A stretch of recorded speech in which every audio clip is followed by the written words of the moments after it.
Başqa bir sübut. Deməli, girdik YouTube-a daxil olduq. YouTube-a daxil olduqdan sonra girdik mənim video bölmələrimə. Bu video bölmələrində hələ bir qeyd olunmamışdır. Bu Dedixanın Vahabisinin Havadar Himayədar Meqafar Seydov. Deməli, giririk bura. Deməli, bu mənim. Okey, belə. Baton paylaşmaq, kopiyalıq ссылку. Girdik bura. Aşağısı bəlkə də mənim hesabatımdan xüsusi xidmət orqanına təxribatçılar, narkotacirlər, silah alverçiləri və mənim başıma açılan oyunlar barədə məlumat vermişəm. Heç bir tədbir görülmür, heç bir. Bütün, belə deyək də, IP adreslər, hansılar ki, IP ünvanlar təyin olunur bizdə. Baksel mobil operatoru, mənim də hazırda Baksel nömrəm 055 217 09 71 və digər IP ünvanlar da tapılır providerların köməkliyi ilə və hər hansı bir sayta daxil olmaq, hər hansı bir kiməsə yazmağın heç bir də mənası yoxdur. Çünki internet üzərindən verdiyim məlumatların hamısı bir mənalı olaraq idarə oluna bilir deyə, bir növ qısıtlana bilir deyə, bir növ bunun qabağını alırlar. Daxil olun mənim mailimə, mən məcbur qaldım yeni mail açdım. Köhnə mailim, Gmail vardı məndə köhnə, köhnə belə bir Gmail var məndə. Bundan mən istifadə edə bilmədim, Google-a təsir eləyə bilirlər deyə və Google hesablarına, Google-la da bağlı nə YouTube, bütün satılış şəbəkələr, nə bilim Play Store və s. daxil. Orada rekomendasiya bölməsinə şey eləyə bilirlər və Google-a olan onların belə deyək, bu cinayətkar dəstənin bir növ müqaviləsi var, nəsə belə bir şey olduğuna görə bu metodla istənilən Google istifadəsinə kiber oyunlar, qumar oyunlar və s. göndərə bilirlər. Hal-hazırda mənim köhnə mailimdir bu. Mənim köhnə mailimdir, amma bunu demək olar ki, istifadə etmirəm. Çünki edə bilmirəm, belə deyək. Mən də məcbur qaldım, yeni bir mail açdım. Həmin mail buradadır, məsəl üçün. Yahoo açmışam, yeni mail. Bu da mənim yeni mailimdir. Girək xüsusi xidmət orqanının rəsmi səhifəsinə. Girdik.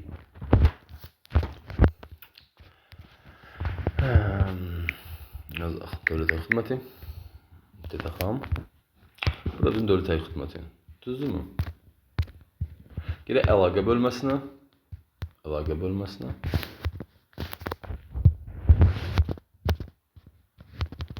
Əlaqə bölməsinə girmək də olmuyor. Buradan başqa bir dənə əlaqə, ünvan, okey, xəritə, qaynar xətləri var və əlaqə nömrəsi var, WhatsApp qeyd olunur, düzdürmü? Çox gözəl. Girdik WhatsApp-a.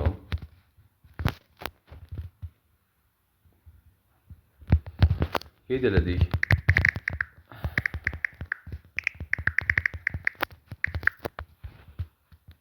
Qeyd edelim.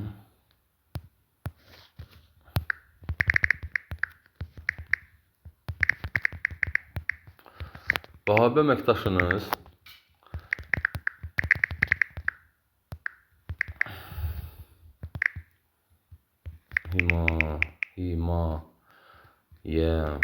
himayədarlıq edən Meqafar Seydovla Seydov ilə bağlı tədbirlər görülsün. Tədbirlər görülsün.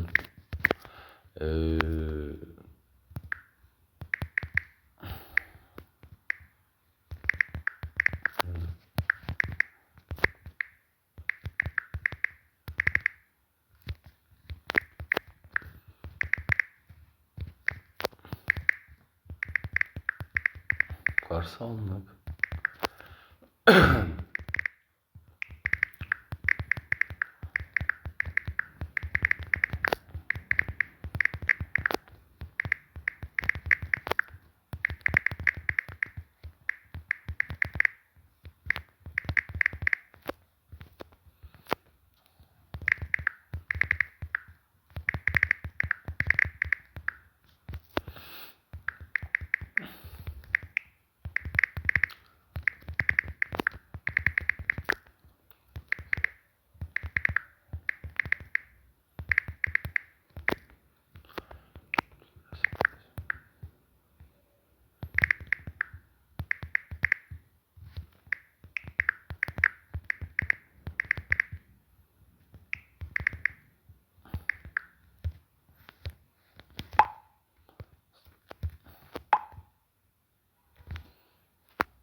Deməli, ənənəvi olaraq xüsusi xidmət orqanının WhatsApp-ında da belə bir şey var ki, WhatsApp oxunanda göy işarə olunur. Bunlar WhatsApp ümumiyyətlə oxunmurlar.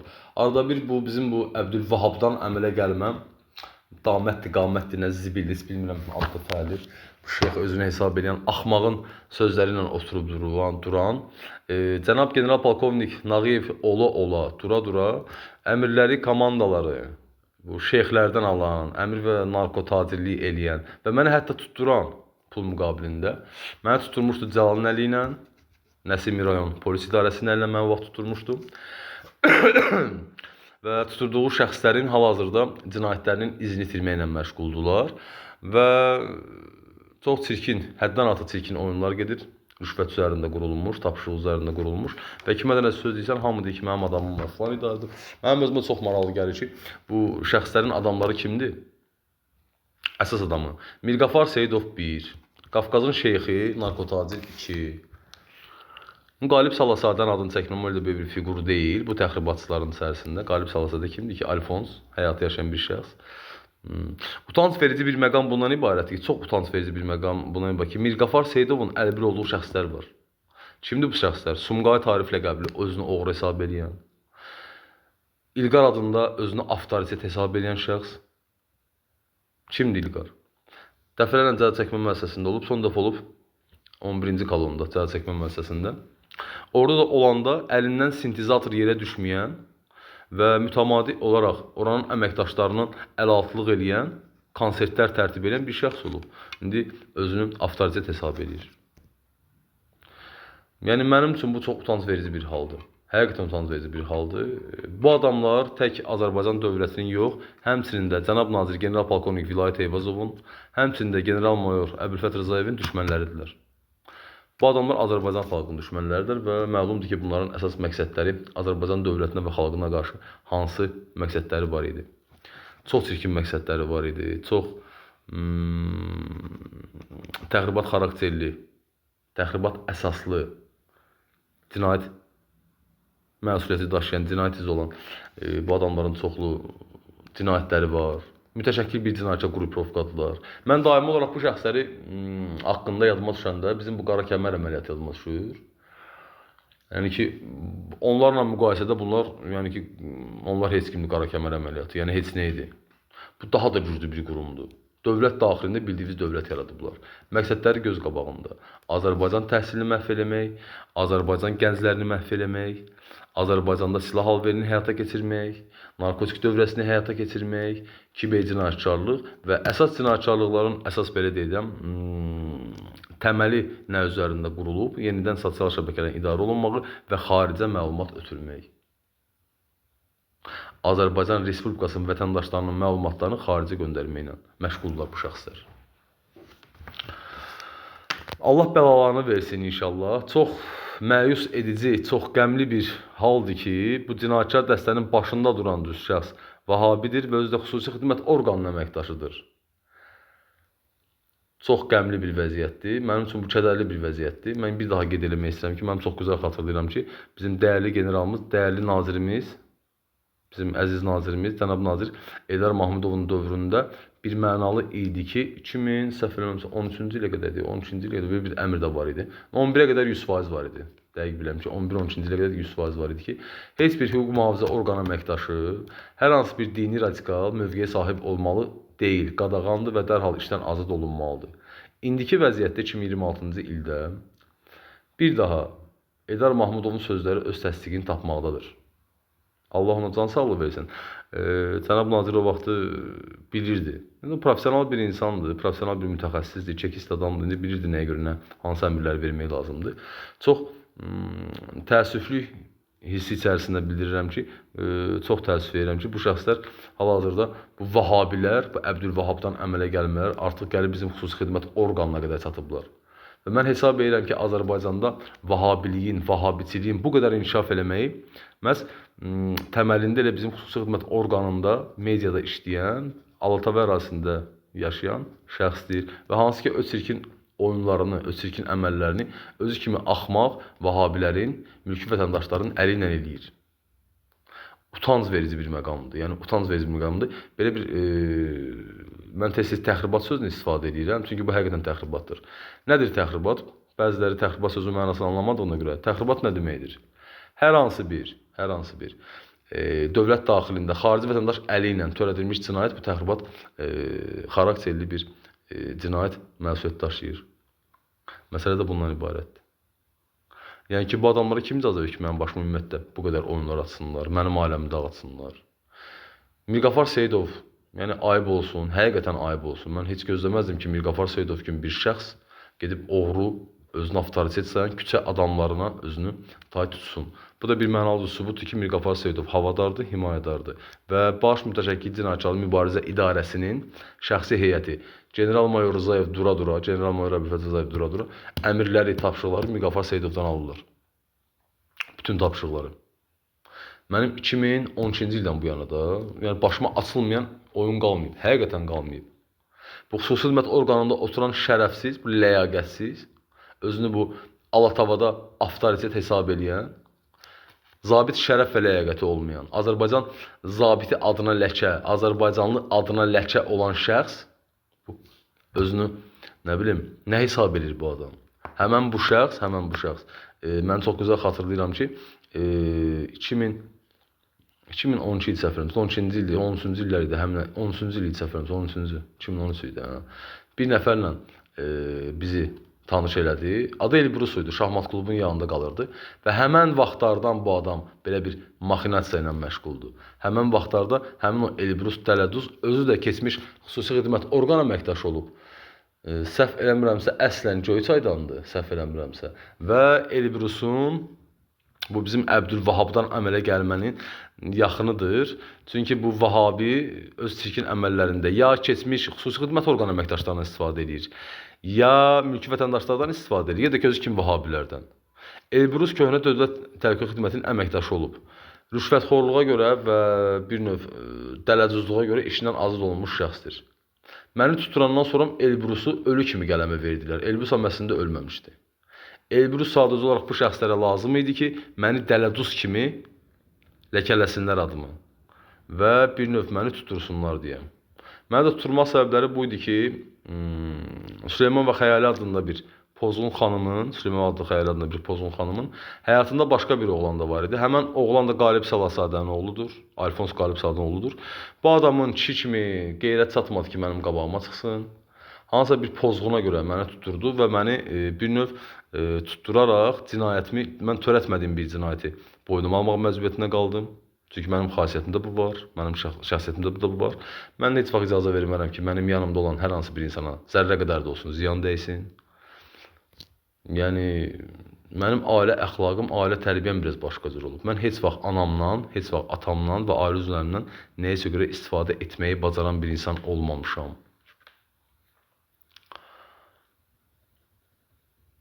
Və ələxüsusda mən heç vaxt kimisə şərləyib tutturmaram. Yəni, bu mənə yaraşan bir hərəkət deyil. Bir mənalıdır ki, belə hərəkətlər şeyxin ailəsinə yaraşır, təxribatçılığa yaraşır, Kənan Hacıyevə yaraşır, onun atası tərəfindən zorlanmış bacısına yaraşır, baş əməliyyatçı İbrahimə yaraşır, Mirqafar Seyidova yaraşır, hansı ki, General Əbülfət Rzayev adından saxta sənəd düzəldib, saxta idarə yaratdı. Mənə belə şeylər yaraşmır. Mən belə şeylər ziddiyyətli yanaşıram, çox qətiyyətli yanaşıram. Bəli, mən Göyçayda törətmədiyim bir cinayəti boynuma almışam. Yaxşı eləmişəm. Mənim ürəyim istər Amerikaya gedərəm, başqa bir kimisə cinayətini götürərəm boynuma. Kennedy'nin ölümünü götürərəm boynuma. Onun ki, mənə dəxli var. Yəni, belə alçaqlıq olarmı? Yəni, belə şərəfsizlik, belə ləyaqətsizlik olarmı? Yəni, bu hərəkətin özünə nə kimi ad vermək olar? İnsanlıq çərçivəsində, nə bilim, namus qeyrət çərçivəsində, qanun çərçivəsində nə kimi biz buna ad verə bilərik? Xüsusi xidmət orqanında oturan bu ləyaqətsiz, bu şərəfsiz çox gözəl bilirdi ki, hər hansı bir çətin problem yaranarsa, mən qoymaram kimsə əziyyət çəksin. Bu mənim təbiətimdə, xasiyyətimdə belə bir şey yoxdur ki, mən kimsə verim qabağa, kimdənsə istifadə edeyim. O şərəfsiz bunu analiz eləməklə məni tuturdu. O bunu çox gözəl də bilirdi, çox da gözəl dərk edirdi. Və məni kimlərlə tuturdu? Ən yaxın dostum, İlqarə ləqəbli, özünü avtoritet hesab edən şəxsin əli ilə. Bunların məqsədləri bu idi ki, cəza çəkmə müəssisəsində süni yolla mənim cəzamı artırsınlar, Endurun əli ilə, Bəhəddinin əli ilə və uzun müddətli məni türməyə həbs eləsinlər. Bu manipulyasiya xarakterli olan bir məsələlərdir. Bu indi xüsusi xidmət orqanı əməkdaşı belə bilir də. Yəni xüsusi xidmət necə eləyir? Hər hansı bir şəxsin, vətəndaşın üzərində əməliyyat keçirmədən əvvəl onun bütün hərəkətlərini, həyata yanaşmasını psixoloji portret deyilən bir şey var. Onu tərtib eləmək əsnasında yanına adam yerləşdirəndə ona uyğun, onun xasiyyətinə uyğun adam yerləşdirirlər və süni etibar qazanmaq əsnasında hərəkət eləyirlər. Xüsusi xidmətdə işləyənlər ki, əks tərəfdən üzərində əməliyyat keçirən vaxtı lazımi etibar qazanan şəxs, yanına yerləşdirmiş əməkdaş, lazımi məlumatları əldə edə bilsin. Buna psixoloji portret deyirlər. Bizim polis əməkdaşları da bu arada məlumatları var. Onlar səfərimizə polis kursunda bu arada keçməlidirlər. Polisdən. Yəni belə, bu da sübut. Hal-hazırda. Gəlin belə hesab eləyək də. Saat indi 19:50. Gəlin hesab eləyək ki, mən hal-hazırda Dövlət Təhlükəsizlik Xidmətinin və Mirqafar Seyidovun oyunu əsnasında oturmuşam Günəşlər arasında. Mənim yanımda hal-hazırda erməniyə işləyən bir cəsus var və mən bunu bilirəm. Bu adam hal-hazırda mənim yanımdan erməniyə misal üçün deyirəm, məlumat ötürür. Gəlin buna hesab eləyək ki, həmən adam dövlət əhəmiyyətli məlumatları hal-hazırda ötürür Ermənistana və yaxud da ki, hər hansı bir qeyri-dövlətə. Və mən Dövlət Təhlükəsizlik Xidmətindən bu arada məlumat vermişəm. Nə kimi reaksiya olmalı idi? Reaksiya yoxdur. Mən buradan belə bir qənaətə gələ bilərəm ki, xüsusi xidmət orqanı ümumiyyətlə işləmir. Heç işləmək fikirləri də yoxdur. Bunlar da sübutlar. Azərpostun aldığı rüşvət sübutlarıdır. Bundan əvvəl də mən general Əbülfət Rızayevə göndərdiyim məktublar rüşvət əsnasında şey eləyib. Ürəyim istəyən Azərposta mən yaxınlarsam, ürəyim istəyən, fərq eləmir, mərkəz filialından tutulur, digər filiallara da. Hansı filiala yaxınlarsam, mənim heç bir məktubum ünvanına çatmayacaq. Heç bir məktubum. Bunu etiraf eləmək mənim üçün çox çətindir, amma düzdür, mən özüm də bir gün Gülvarı biraz bu şəxslər barədə araşdırmam olub, nəsə araşdırmışam indi. Bilmək istəyirəm ki, məndən nə istəyirlər bu adamlar. Bunların, üzr istəyirəm, qarınların ağrısı nədir? Yəni, bu adamların Azərbaycan dövlət daxilində fəaliyyətləri nədən ibarətdir? Hətta belə deyək də, intrust oteldə mən işlədiyim dövrlərdə bir xanımla, yaxşı bir gözəl bir xanımla da münasibətim var idi. Manipulyasiya adlanan sosial şəbəkələrin idarə edilməsi əsnasında həyata keçirilmiş bu proses, hansı ki bunlar Kapital Bank və s. ilə dələduzda həyata keçirdilər, həmən xanımı bildiyiniz dəli elədmişdilər. Çox adını çəkmək istəmirəm həmən xanımın. Allah onu xoşbəxt, çox gözəl xanım idi, yaxşı insan idi. Və nail oldular ki, həmən xanım iş yerini dəyişsin, məndən uzaqlaşsın və Hilton oteli işə düzəlsin. Buna da köməklik göstərən Hilton otelinin rəhbərliyi olub və Intrus otelinin rəhbərliyi olub. Və bunu eləyən Elçin Fərzəliyev idi və s. Yəni, bu adamlar mənim həyatımı məhv eləsinlər deyə əllərindən gələn hər şey eləyiblər. Hər bir şey eləyiblər. Bir dənə atası tərəfindən dəfələrlə zorlanmış bir pozğun, yəni, nə istəyirlər onu da eləyirlər də sözün əsl mənasında. Narkotik satmaq. Mən hesab edirəm ki, burada insan alveri faktorları da var. Düzdür, mən bunu sübuta yetirə bilmərəm, insan alverini. Bir-iki dənə bunların pozğunları var, hansılar ki, bunlar pul müqabilində insanlarla görüşdürürlər. Bunlardan biri İlahədir, digəri Cavidovlar əlindən olmuşdur. Bunları sübut eləmək olar. Gözəllik salonunda işləyən pozğunlardır, hansı ki, suçunyor Turalın əli ilə.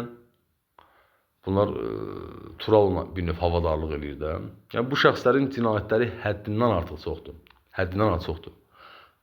Nə deyim valla? İnşallah ki, bizim xüsusi xidmət orqanında əyləşən bu Əbdülvahabdan əmələ gəlmə nə vaxtsa qeyrətə gələr. Kim ki, bu mənim mesajıma qulaq asdı, bu video görüntümə baxdı, mən çox xahiş eləyərdim ki, bu İslamofobiyadan əziyyət çəkən, heç bir savadı olmayan, özünü din üzərində yalan əhvalatlar, həmin əhvalatları hədis adlandıraraq kimlərinsə beyninə yeritməyə çalışan və həmən beyninə yeritmiş bu süni əhvalatlarla kimlərisə idarə etməyə çalışan insanlardan uzaq durun mənim əzizlərim. Çox qəmli bir mənzərədir ki, 2026-cı il olmağına baxmayaraq, valla mən bunu deməyə məcburam. Çalışın meçistlərə getməyin, valla. Yəni, meçistə getməyin. Meçistə gedəcəksiniz, özünüzün də xəbəriniz olmadan qoşulacaq ya Vahabiyə, hansı ki, özünü ya Sələfi adlandırır, Hənəfi adlandırır, nə zibil adlandırır bu özünü. Bu özünü kim hesab edir ümumiyyətlə? Yəni belə insanlardan uzaq durun. Allah həqiqətən də var, qurban Allah. Allaha inanın, Allaha sığının, amma radikal İslamofobiyadan əziyyət çəkən şizofrenlərdən uzaq durun. Bu da nəticələri. Bu da nəticələri. Heç bir dində rüşvət yoxdur. Heç bir dində şəxsi həyata müdaxilə yoxdur. Heç bir dində ailə dağıtmaq yoxdur. Bax sözüm buradan Mirqafar Seyidovadır. Özünü Seyid adlandırır. Hansı dində şər böhtan atmaq var? Özü general ola başqa bir generala şər atır, saxta sənəd çıxardır. Varmı belə bir din? Belə bir din yoxdur. Din əslində indiki müasir dövrdə bir çox insanların öz çirkin əməllərini və çirkin simalarını maskalaya bilsinlər deyə istifadə elədikləri sadə bir variantdır. Vəssalam. Və əksər hallarda bu şəxslərin bir çoxları var, prezidentin düşmənləridir. Bu şəxslərin bir çoxları Mehriban xanımın düşmənləridir. Leyla xanımı dəfələrlə söyüb təhqir ediblər. Mənim özümə nələr deyirdilər? Mən hardan, necə internetə daxil olamsa, hamısından məlumatları var idi. Daimi olaraq izləmələr, daimi olaraq təhqirlər. Mənə bir şey maraqlıdır. Kənan Hacıyev başda olmaqla bu şəxslər tez-tez kişilikdən danışırlar. Mənim kiməsə söyüş və təhqir ifadə eləmək istəyim varsa, valla böyük bir asanlıqla həmin adamın üzünə deyərəm. Lazım gələr Telegram vasitəsilə həmin idarəsini Telegramda vuraram. Mən bundan çəkinmirəm. Şey eləmərəm də. Bax buradan bizim bu Azərbaycan dövlətinə əleyhinə formalaşmış cinayətkar dəstənin üzvlərinə belə bir sual ünvanlamaq istəyirəm. Başda Mirqafar Seyidov olmaqla, Vahabilər olmaq və s. axır.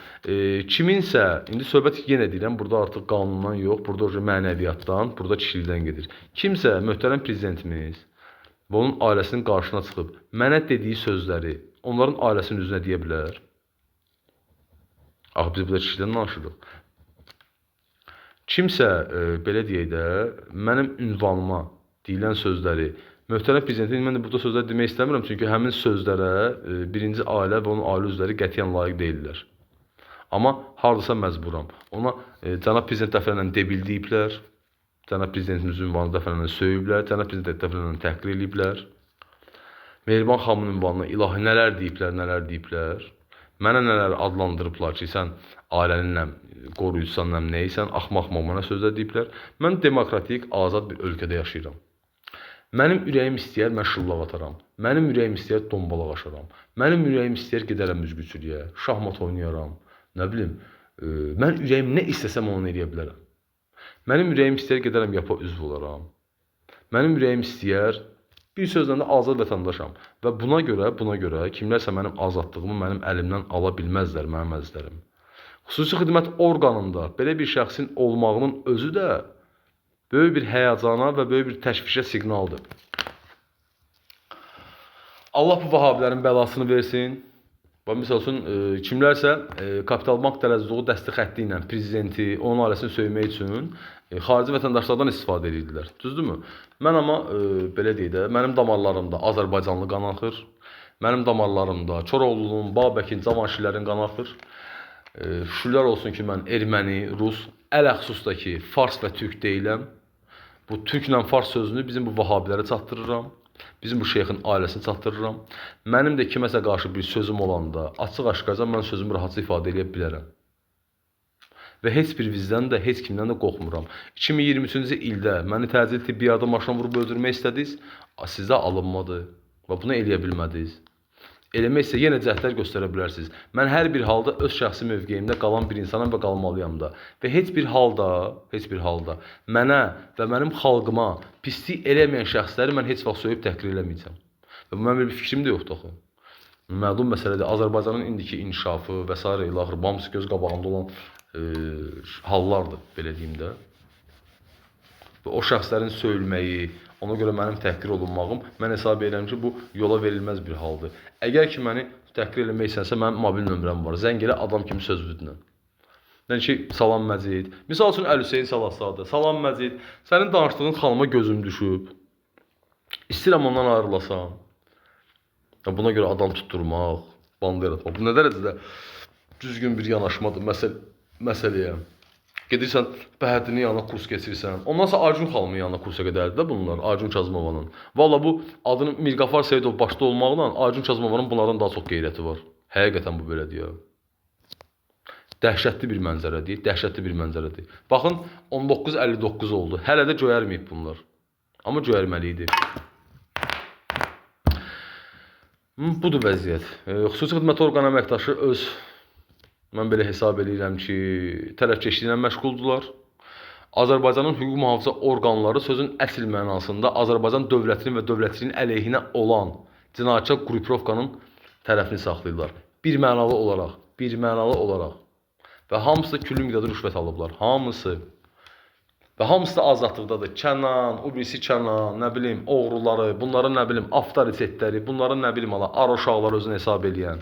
Amma əslində işverənliklə məşğul olanlar. Bəli, mən Sovetski ərazisində olub böyümüşəm. Mən Sovetskidə həqiqətən də normal insanlar görmüşəm. O insanlar ki, heç vaxt polisi təhqir eləməyiblər, polisin ünvanına ağır sözlər deməyiblər və paralel olaraq əfsuslar olsun ki, cəza çəkmə müəssisəsində də olublar. Və bu insanlar axı heç vaxt belə deyək də, məsələn belə bir pis işlərlə də məşğul olmayıblar. İndi həyat da olub da və həqiqətən hörmətli adam olublar. Bu adamlar adam tutturmayıb, bu adamlar narkotik satmayıblar. Bu adamlar həqiqətən də hörmətli belə bir növ kişilər olublar. Onlar heç vaxt belə deyək də vəzifəsindən sui-istifadə edən polislərlə cinayətlə məşğul olmayıblar axı. Yəni beləsinə necə avtoritet mi deyim, nə deyim, bu kriminal mı deyim, siz nə deyirsiniz buna? Belə bir söz demək olar, qətiyyən olmaz. Beləsinə ancaq biz bir dənə söz deyə bilərik, işverən, vəssalam. Bu adamlar işverəndir, bunda başqa bir adı yoxdur. Amma soruşanda hamı şeydən danışır. Kişilik, nə bilim, oğlanlıq belə gəldi, kriminal aləm belə getdi, avtoritetlər bu yana getdi. Buna nə ad qoyaq biz? Nə kimi biz buna ad qoyaq? Küncdə, bucaqda polisi bəyənmirsən, ağzı və qələni deyirsən polisin haqqında. Amma özün polislə əlbir olaraq banda yaratmışsan dövlətin əleyhinə. Yaxşı, gəlin, bəs buna nə adı qoyaq biz? Və buna biz nə ad verək? Dəhşətli bir mənzərədir. Çox dəhşətli bir mənzərədir. Vallahi nə deyim mən? Mən söz tapmıram deməyə. Hansı tünd sözlər, hansı tünd ifadələr, nə kimi təhqirlər desəm, bu insanlar düzgün yola gələ bilərlər. Nə deyim vallahi? Mən söz tapmıram deməyə, həqiqətən söz tapmıram. General Əbülfət Rızayevin hələ çox şeydən xəbəri yoxdur. Heç xəbəri olmayacaq da.